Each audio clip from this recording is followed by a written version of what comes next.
मूर्ख गाढव. कोणे एकेकाळची गोष्ट आहे.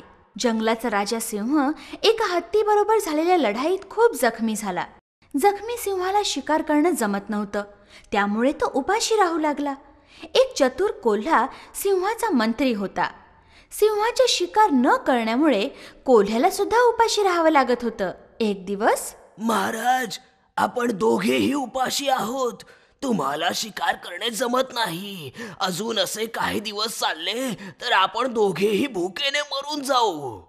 मंत्री, या अशा जखमी अवस्थेत मला शिकार करणं शक्य नाही. तू काहीही करून एखाद्या जनावराला गोड गोड बोलून फसवून इथे घेऊन ये. इकडे मी त्याला सहज मारू शकेन आणि मग आपण भरपूर खाऊ शकू. मी पूर्ण प्रयत्न करतो महाराज. कोल्हा तिथून एखाद्या प्राण्याला शोधायला निघाला.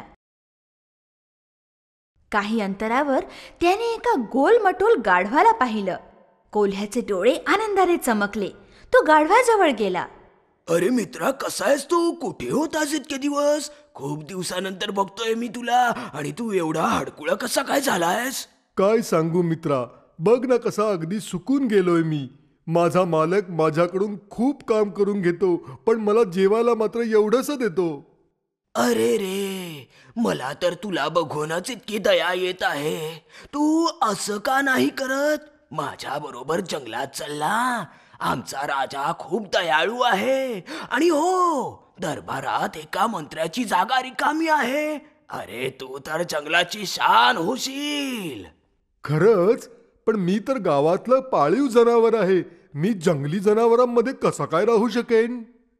अरे, तू चिंता कशाला करतो? सगळं काही माझ्यावर सोपव. तू चल तर खरं. बिचारं गाढव चतुर कोल्ह्याच्या बोलण्यात गुंतून जंगलात जायला तयार झालं. कोल्हा गाढवाला घेऊन सरळ सिंहाजवळ आला. गाढव पूर्णपणे जवळ यायच्या आधीच त्याने एक झेप घेतली आणि गाढवावर तुटून पडला. पण सिंहाचा नेम चुकला आणि घाबरून गाढव उलट पळू लागलं. जीव वाचवून गाढव तिथून पळून गेलं. सिंहाच्या घाईमुळे एक चांगली शिकार हातातून निघून गेली होती. कोल्हा नाराज झाला. सिंहालाही दुःख झालं, पण काय करणार?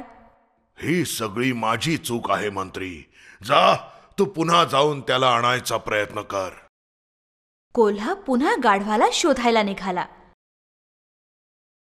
गाढवाला भेटताच कोल्ह्याने आश्चर्य व्यक्त केलं. अरे प्रिय मित्रा, काय झालं? तू पळालास का तिथून? सिंह महाराज तर खूप खुश झाले होते आणि तुझे स्वागत करायला तुला मिठी मारायला आले होते. मूर्ख गाढव, पुन्हा त्या धूर्त कोल्ह्याच्या बोलण्यात आलं आणि सिंहाला भेटायला पुन्हा एकदा कोल्ह्याबरोबर निघालं. यावेळेस सिंह खूपच सावध होता. त्याने गाढव पूर्णपणे जवळ याची वाट पाहिली आणि मग एक जोरदार गर्जना करून झेप घेतली. कोल्हा आणि सिंह खूप खुश झाले आणि बिचारं गाढव सिंहाची शिकार बनलं. सिंह गाढवाचं मांस खाण्यास सुरुवात करणार इतक्यात, महाराज, मला माहित आहे की तुम्ही खूप भुकेले आहात, परंतु खाण्याच्या आधी तुम्ही आंघोळ करून घ्यावी असे मला वाटते. सिंहाला हा विचार पटला.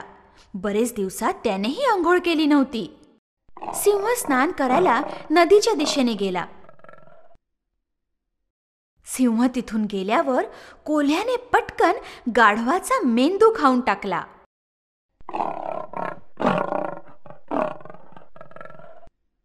काही वेळाने सिंह परत आला. त्याने गाढवाचा मेंदू शोधायला सुरुवात केली. सिंहाला गाढवाचा मेंदू खूप आवडत होता. जेव्हा शोधूनही मेंदू कुठे दिसेना, तेव्हा सिंहाने जोरात गर्जना केली.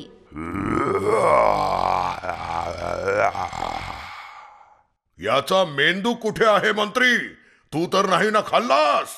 नाही नाही महाराज, मी असा अपराध कसा करेन? तुम्हाला माहित नाही का, गाढवाला तर मेंदू नसतोच. अहो, जर त्याला मेंदू असता तर एकदा जीवानिशी सुटल्यानंतर तो पुन्हा येथे आला असता का?